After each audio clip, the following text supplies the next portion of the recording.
each mushroom, I'll do, the first slide will be the traditional Chinese actions and indications, and then we'll move into science. So the Chinese name for turkey tail is yunzhi, which means cloud mushroom. Properties in Chinese medicine, it's going to be temperature and flavor. You don't have to all tell them, but I'll tell them. So, sweet flavor in Chinese medicine is nourishing, strengthening, and also it's very well tolerated long term.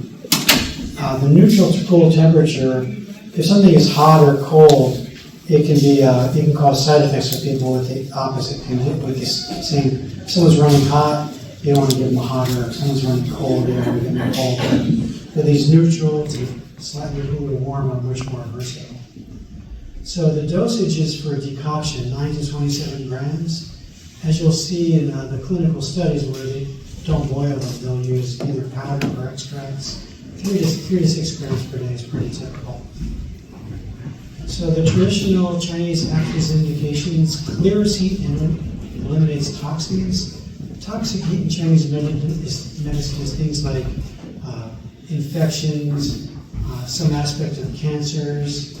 So these are some of the indications for that action.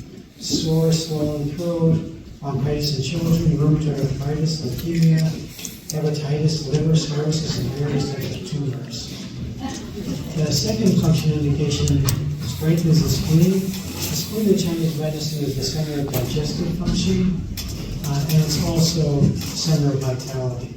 So it supports the immune system. And you'll see one of the functions of turkey tails that can be used in gastric cancer, gastritis. So these are older indications.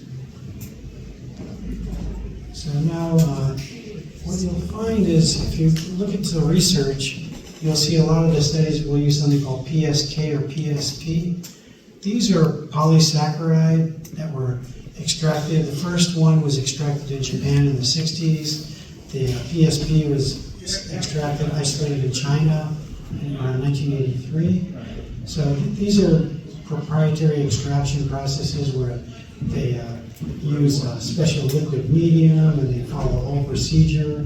There are some products on the market that follow the process or they claim to follow the process, but it's not necessary to use PSP and PSK. You can just use whole turkey tail or turkey tail extract.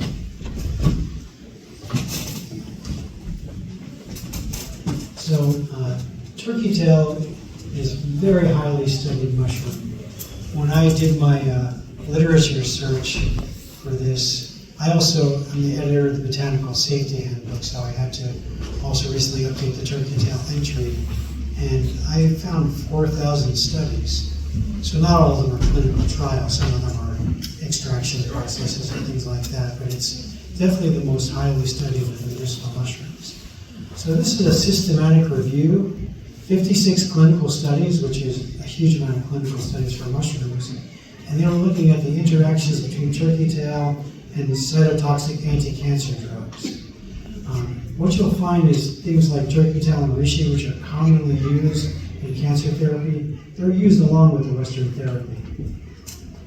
So they found that turkey tail, combining with these chemotherapy drugs, led to improvement in survival, which is the number one most important thing, and quality of life, reduction in the lesions, strengthening of the immune system, and alleviation of the chemotherapy-related side effects.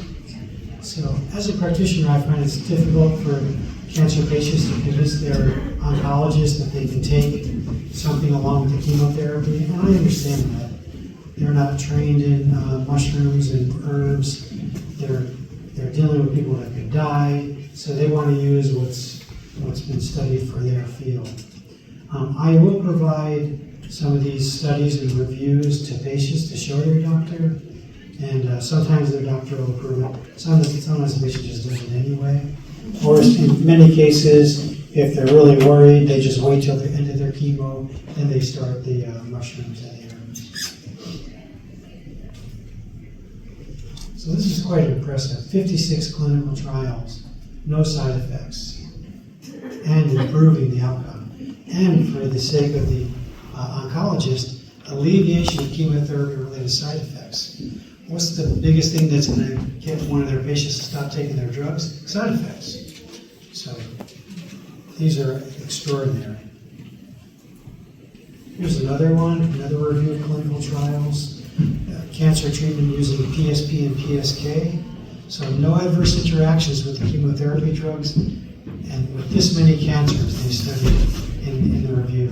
Colorectal, esophageal, nasopharyngeal, lung, breast, stomach, ovarian, endometrial, and leukemia. So in most cases, the addition of these turkey tail polysaccharides to the chemotherapy led to increased survival times and decreased side effects.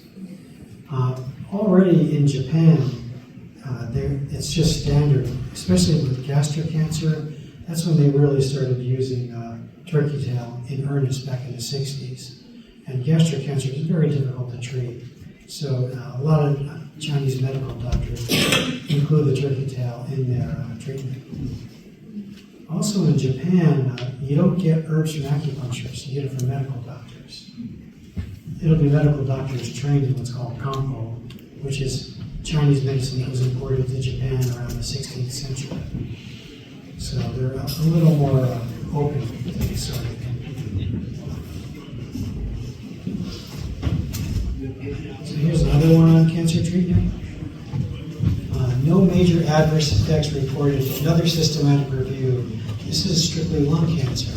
6 clinical studies of the PSK given to lung cancer patients as long-term adjuvant therapy. Adjuvant means something that enhances the current therapy. For example, there's lots of studies on giving turkey tails with various vaccinations. It improves the effect of the vaccination, reduces the side effects. So in this case, it was an adjuvant along with the chemotherapy. So they got 3 times per day for 5 or more years. That's how non-toxic it is. So there were no harmful or negative effects, as well in 17 preclinical studies. Interactions of the PSK and turkey tail with the conventional therapy had a positive effect on symptoms and survival time. So, in my opinion, as a practitioner, there's no reason not to use turkey tail along with cancer therapy, no matter what it is. So here's a systematic review of meta-analysis. 55 randomized placebo-controlled double-blind trials. So these are the gold standard for clinical studies. Over 2,500 cancer patients. They're looking at the efficacy of turkey tail for survival. So the adverse effects weren't significantly increased in the turkey tail group, because obviously there's adverse effects from the chemotherapy. The turkey tail group showed a statistically significant improvement in overall survival at 5 years. So 5-year survival, that's really what you want in a cancer treatment. Sometimes they'll say, oh, we can reduce the size of the tumor, or we can reduce tumor markers, but are they going to live longer? So that this evidence that actually can help increase survival, that's really important. And just as an aside, I've already said that they typically will always do it along with chemotherapy. There's very, very few studies of the mushrooms alone.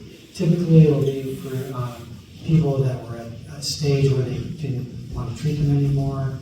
I found 2 studies from Korea where 2 stage 4 cancer patients got remission taking reishi mushroom. But it's very risky to actually attempt that, especially if the chemotherapy has a pretty high success rate.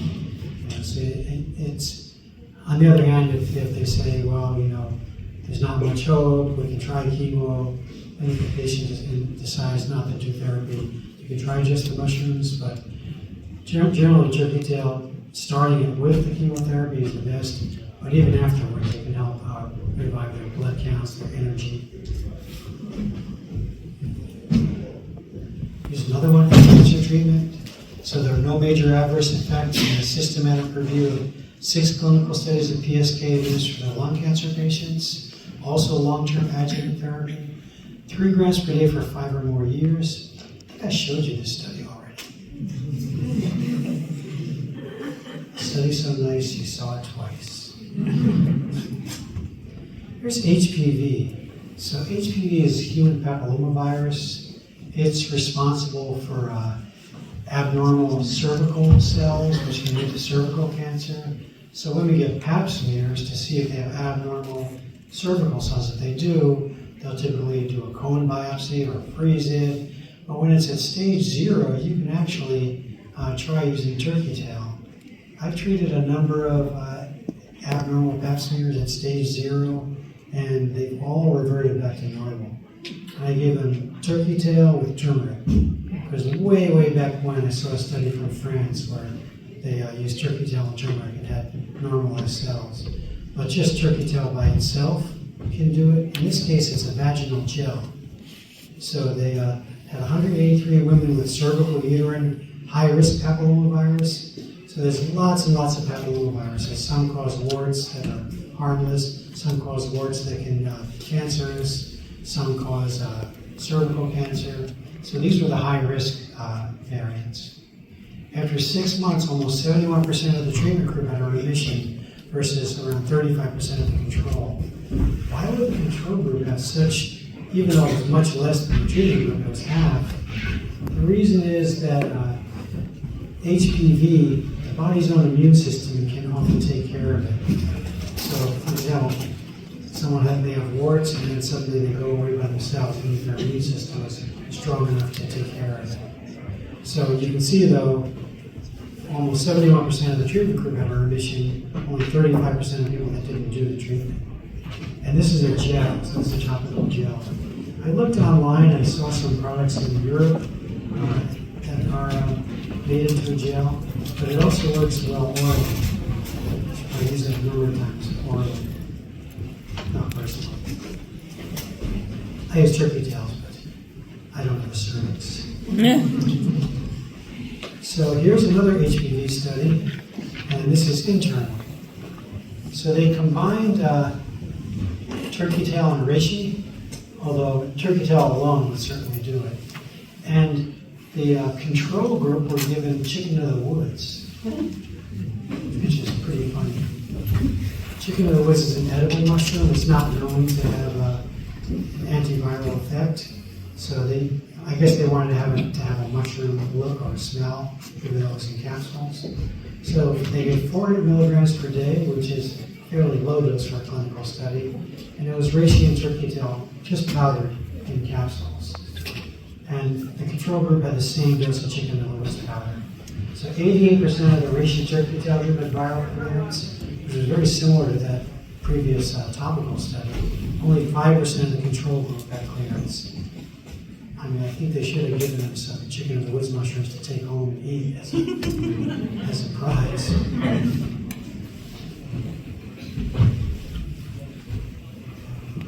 Okay, so any questions? I'll turn on the light for questions.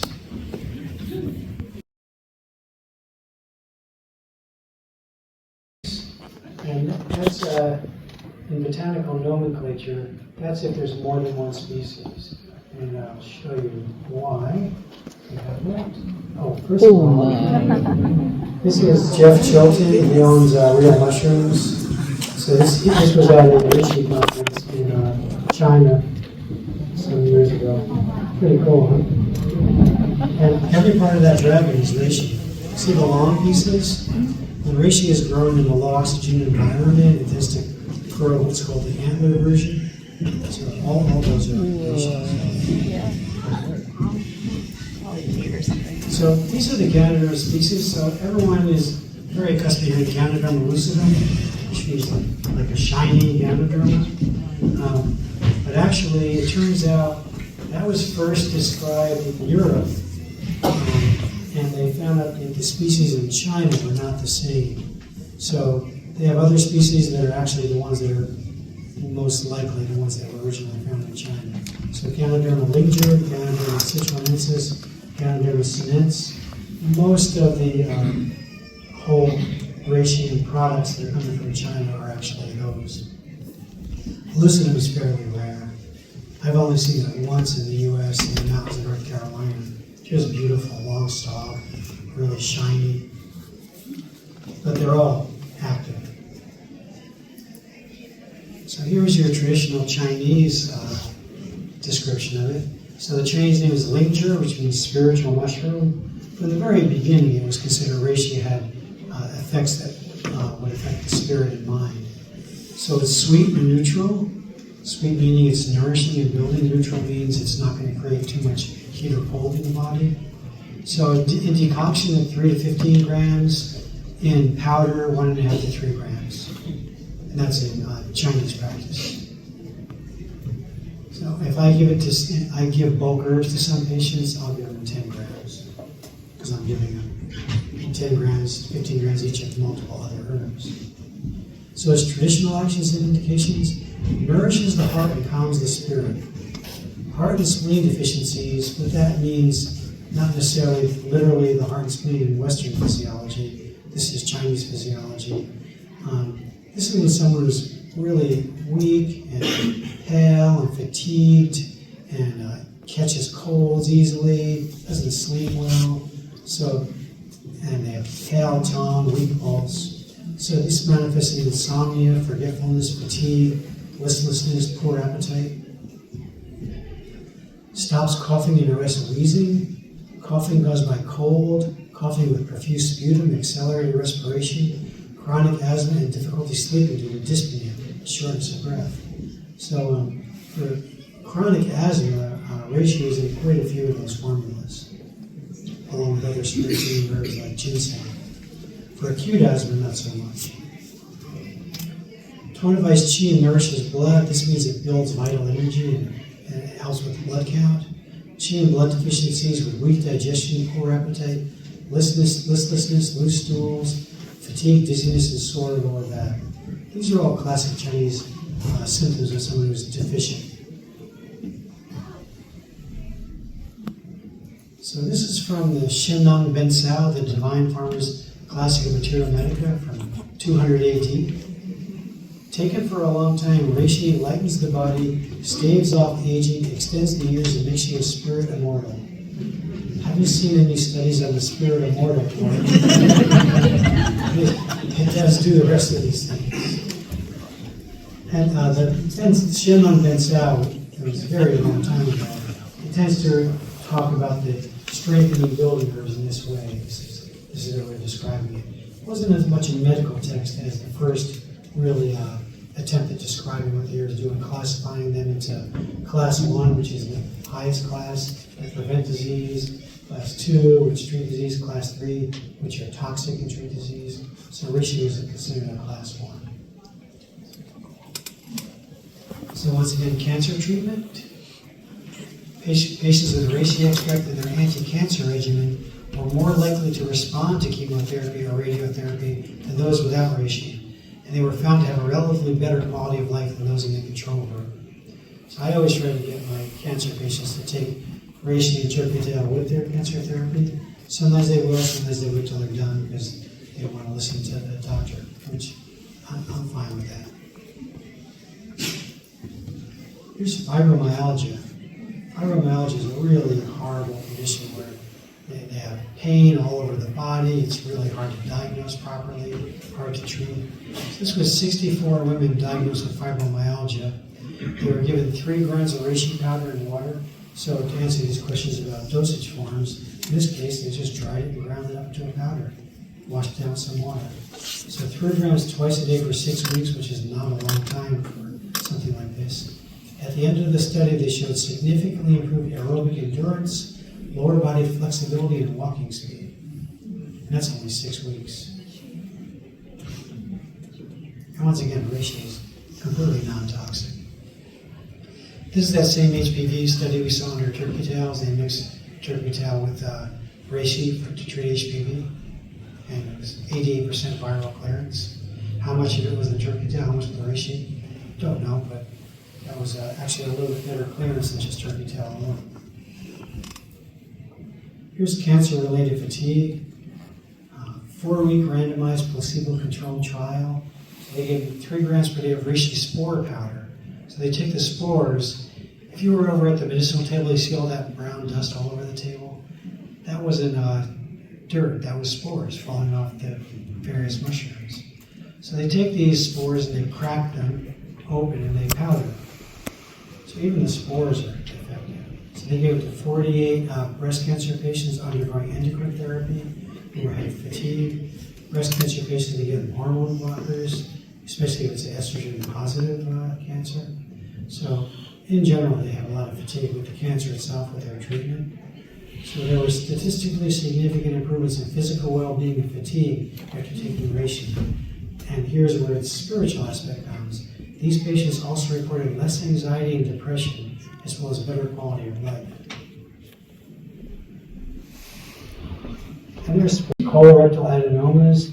These are precancerous polyps. So when people get a colonoscopy and they see these, they'll typically clip them off just so they don't turn into cancer. So this was a 12-month study. They gave 1.5 grams per day of reishi mycelium extract. So once again, a lower dose than just the mycelium. 123 patients with colorectal adenomas. So at the end, the number of adenomas increased in the non-treatment control group, and they decreased in the reishi group. The size of the adenomas increased in the control group, decreased in the reishi group.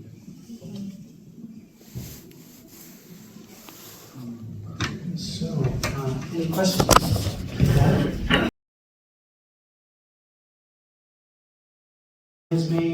And it has different forms. There's different species. Some of them look a little different. They're all active.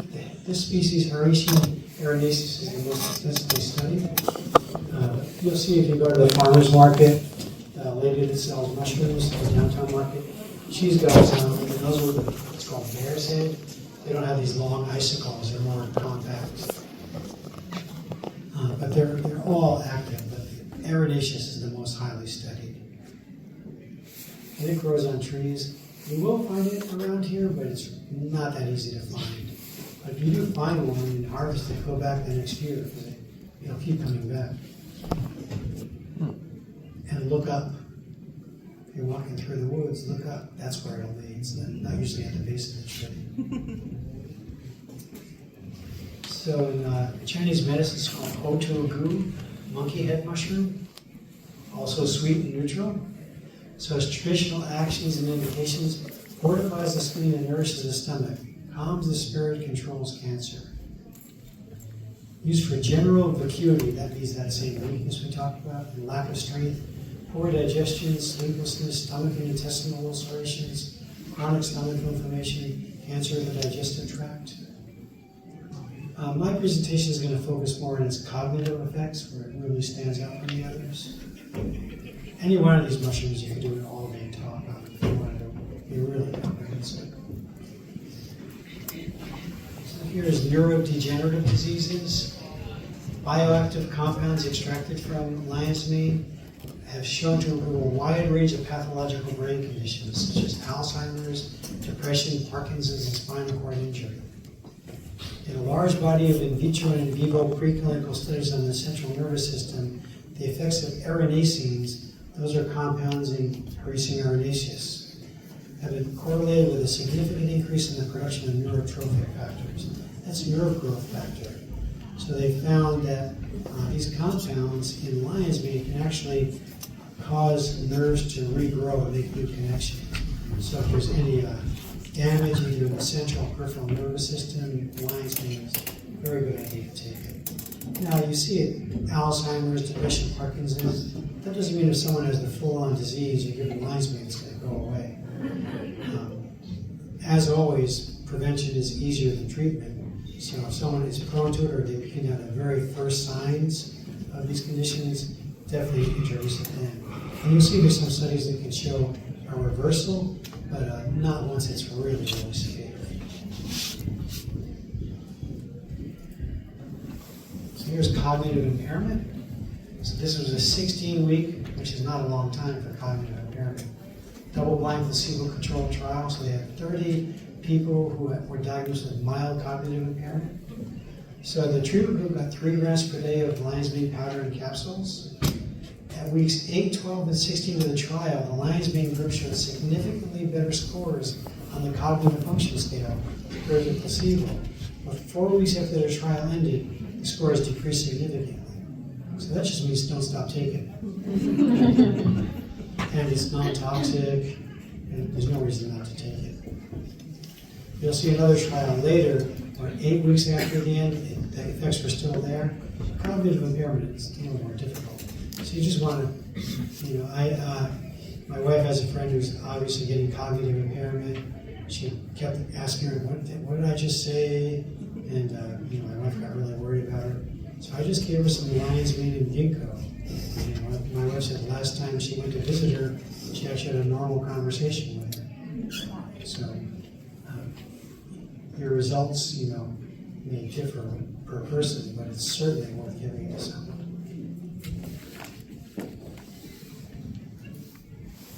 Here's an Alzheimer's study.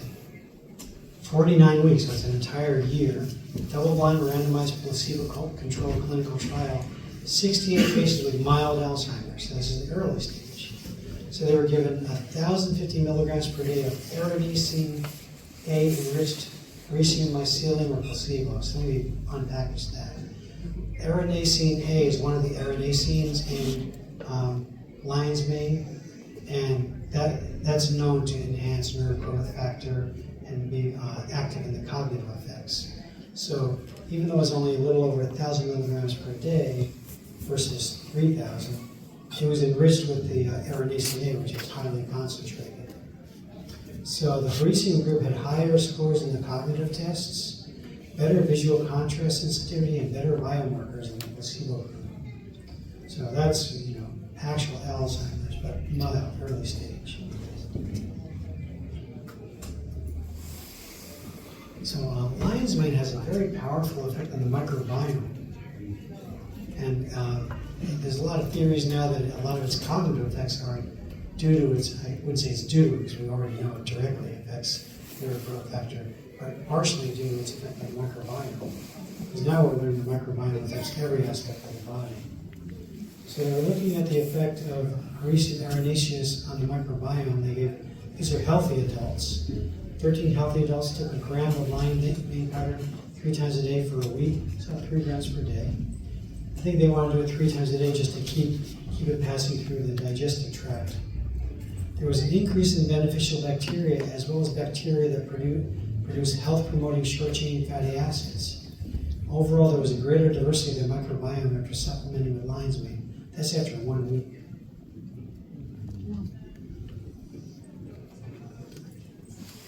Here's a study of mood disorders. 8-week controlled study with 77 patients at an obesity center. So they had 1 or more mood disorders, a variety of mood disorders. They were given 3 capsules per day of Parisium. It had 80% mycelium, 20% fruity body extract, or nothing. So the lion's mane group showed a decrease in depression, anxiety, and sleep disorders at the end of the study. That's only 2 months.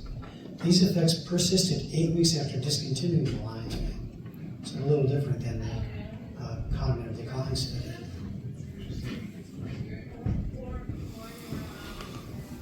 Here's a study with undergraduate students in Japan. I believe these were all females.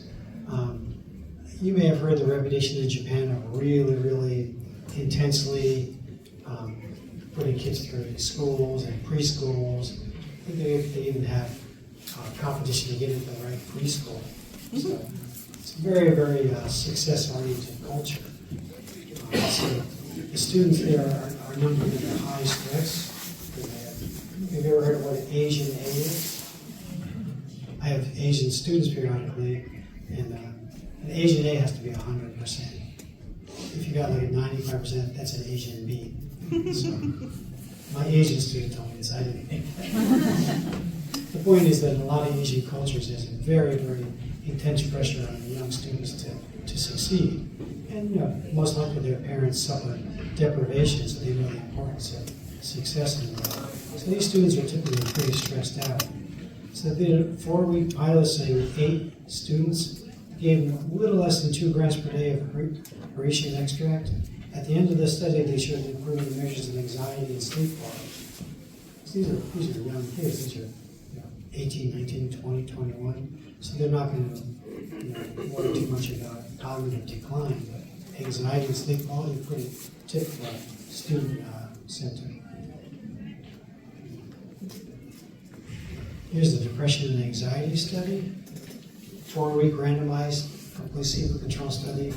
30 people were given 4 cookies containing a total of 2 grams per day of lion's mane powder.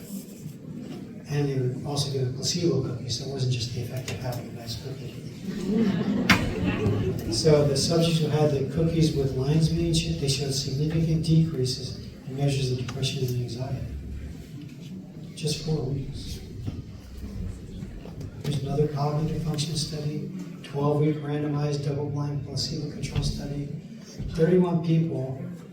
The treatment group, the average age was almost 62, was given 3.2 grams per day of lion's mane fruiting body powder. The subject who received lion's mane showed a significant improvement in the MMSE. This is the mini mental state examination. It's a standard test for diagnosing dementia.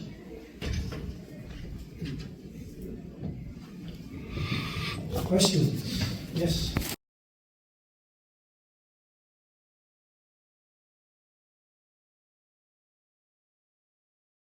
Ophioccordyceps sinensis used to be called Cordyceps sinensis, and next to it is Cordyceps militaris. So Ophioccordyceps sinensis grows at high elevations in Nepal, Tibet, China, and for example, in parts of Tibet and Nepal, a large percentage of their cash income for the entire year comes from harvesting this. So the Chinese name, as you'll soon see, is called Dongchong Xiaocao. That means in the winter it's a bug, in the summer it's an herb. So cordyceps, and you may have seen a sci-fi thing where everyone's getting attacked by cordyceps. That's a really great series, but it's nonsense. But it actually does that to insects. It affects their mind. So in this case, the caterpillar that's attacked by the spores lives at these high elevations. It burrows under the ground for the winter, and if it's been attacked by the spores colonize it and actually take it over. But there's many species of cordyceps. You can see some pretty creepy videos of one that attacks ants. Once the ant is attacked by the spores, it affects its brain, and it gets this desire to climb really high, bite onto a branch to hold it there, and then it's completely taken over by the spores, and the spores burst out of it. Because it's high in the tree, it spreads. It's like a alien, really. So, just like there's some waterborne parasites that affects the mind of the host, and they have a desire to drink before they die. More spore, more liver food. So, yeah, nature is both amazing and kind of creepy.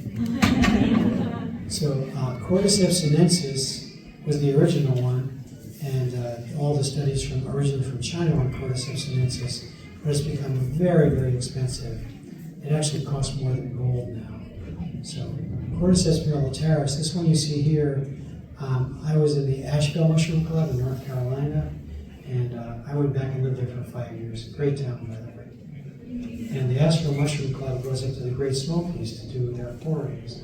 So someone in the club said, "Hey, I found this. What's this?" I went, "Oh my God." So he gave it to me and I took a photo of it. I'm not sure what the insect was, but this is Cordyceps militaris growing on it. So here's the write-up on it. So Cordyceps, the original one, Ophioccordyceps sinensis, this is the one used in Chinese medicine, but nowadays we use Cordyceps militaris, and you'll see that in the next slide. So the Chinese name, Dongchong Xiaocao, winter bug, summer herb. Sweet and warm. This is one that has some warmth to it. And this can actually strengthen the vital energy in the body. So 3 to 9 grams. 3 to 9 grams of cordyceps, you might have to get a mortgage on your house. Cordyceps cost more than gold. I worked in the urban on Mission Street when I was just out of school back in the 90s. And we used to actually get it still with the insects on it. They donate a few to put on the display, but it's just too expensive now. So its traditional actions indications: augments the kidneys, tonifies the yang. Impotence is sore, weak lower back and lower extremities associated with kidney yang deficiency. Kidney yang deficiency is when they're really cold, weak, low libido, weak lower back and knees. tonifies the kidney yang, augments the lung yin, transforms phlegm and stops bleeding. So it treats both the lungs and the kidneys. Chronic coughs, wheezing from deficiency, or consumptive coughs with bloodstream sputum. Because it tonifies both yin and yang, it is a very safe substance that can be taken over a long period of time. So these are the older traditional indications for the lung and kidneys, but there's actually, as you're going to see, there's clinical studies shows that it affects the modern lungs and kidneys, not the original TCM lung and kidneys. So here's the discussion of the species. So Ophiocordyceps sinensis, which used to be called Cordyceps sinensis, that's the original wild one used in Chinese medicine. But it's scarce and it's currently more expensive than gold. So the products you buy in the US are typically made from cultivated Cordyceps militaris, which I showed you that in the insect. Has many of the same compounds, similar biological activity. So you'll see some products that'll say Cordyceps sinensis on it, but it's probably militaris. But the studies that you're going to see from China, and it says Cordyceps sinensis, especially the older ones, really were Cordyceps sinensis. So here's a COVID-19 study for Cordyceps militaris. Randomized double-blind placebo-controlled study conducted with 65 COVID-19 patients. It evaluated the efficacy and safety of Cordyceps militaris capsules, 500 milligrams 3 times per day. The time to clinical recovery for COVID was shorter in the Cordyceps group than the placebo group. So the Cordyceps group recovered in 6.6 days on the average, 7.3 for the placebo group. Obviously, if you're already have COVID, it's a lot harder to treat than an early stage. I've treated at this point, I stopped counting at 200 cases, probably about 225, 250 cases of COVID. Mostly with the liver, some of the mushrooms. And if you catch them really early, you're going to have a much faster recovery. Or even sick for a week or two. They'll still do better on the herbs and the mushrooms, but as with anything, the earlier you catch it, the better. Here's COPD, chronic obstructive pulmonary disease. These are the people you see walking around with the oxygen tanks, with the oxygen in their nose. They can't even walk around without oxygen because their lungs have been damaged. Usually by smoking, long-term smokers. There's a commercial on TV for a COPD drug, and it has, as usual, the song that you remember. And it shows the guy invited to this reunion of his restaurant. He puts out his cigarette, he throws the cigarettes in the trash, and takes the drug. I mean, that's a little late, dude. So, this is a systematic review and meta-analysis of 15 controlled studies with over 1,200 participants. So this was a Cordyceps sinensis and the formulas containing it. Show potential benefits in lung function, exercise endurance, life quality, and improvement of symptoms of COPD. So yeah, you can treat it with these things, but it's best to quit smoking as early as possible and start treating it.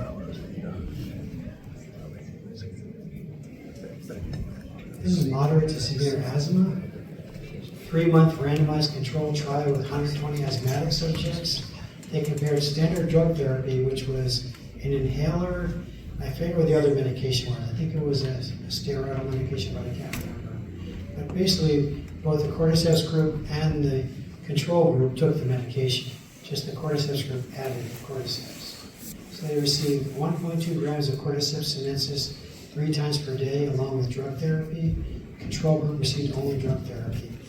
The Cordyceps group showed a significant increase in quality of life scores and lung function compared with the control group, as well as a decrease in serum inflammatory markers. Nowadays, you have to give Cordyceps militaris. They took 3.6 grams of Cordyceps sinensis per day. Their asthma would get better, but their bank account would be very bad. Diabetic kidney disease. So there's lots and lots of animal studies. I'm only showing human studies, and of course I'm only showing positive studies. Most of the studies for these mushrooms are positive. There's always going to be some study that shows no effect. So this was diabetic kidney disease. There's a lot of animal studies that would kidney transplant, kidney disease showing positive effects. This was humans. So So they combine various cordyceps preparation inhibitor medications. So these various inhibitor medications, like an ACE inhibitor and other inhibitors, they give them to people with diabetic kidney disease. So combining cordyceps with it significantly reduced the excretion of urinary protein, which is a sign of kidney damage, alleviated kidney damage, and delayed the progression of diabetic kidney disease compared with the use of these inhibitors alone. Cordyceps was found to improve inflammation, oxidative stress, and immune regulation in DKD patients. I have a patient with chronic diabetic kidney disease. He already lost part of his foot. He started getting bad kidney markers in his blood test. So I gave him a Chinese herbal formula for strengthening the kidneys, which is known to treat diabetic kidney disease. I gave it to him along with cordyceps, and he's doing much better.